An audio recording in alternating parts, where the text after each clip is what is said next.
Հայաստանի Հանրապետությունը պետք է լինի բռնությունից զերծ հանրություն։ Այս ելույթը կրկնում եմ ոստիկանության առաջեր։ Մի ոստիկանության, որը հենց ինքը մեր երկրում բռնության թիվ 1 գործիքն է։ Չկա մի հատ միտինգ, ընդդիմադիրների հավաք,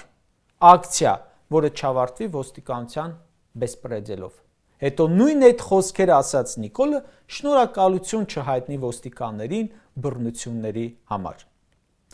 Ուղիղ եթերում 60 ոստիկան ծեծում է ազգային ժողովի падգամավորին։ Մի երկու ոստիկանի լիազորություն կասեցնում են, հետո վերականգնում են աշխատանքի։ Հետո տեսնում ենք, որ ոստիկանները ձերբակալվածներին ծեծի են ենթարկում։ Հետո տեսնում ենք, որ ոստիկանության օպերլիազորը ձեռնաշղթաներ է հագցնում ու ծեծելով ցուցմունք կորզում քաղաքացուց։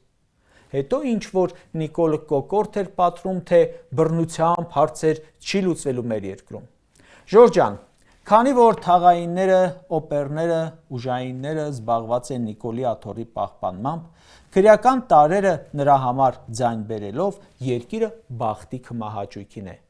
Ամեն անգամ նրա A կետից B կետը տեղափոխվելիս քանի ոստիկան է խառնում իրար։ Ոստիկանների թիվը շատ է իհարկե, բայց անսպար չէ, բայց երբ բոլորը ուղարկվում են Նիկոլի քաղաքական քմահաճույքների բավարարմանը, ժողովուրդը հայտնվում է վտանգի մեջ անպաշտպան վիճակում։ Այս վիճակը չի փոխվի, քանի դեռ իշխանության առաջնահերթությունը չի փոխվել։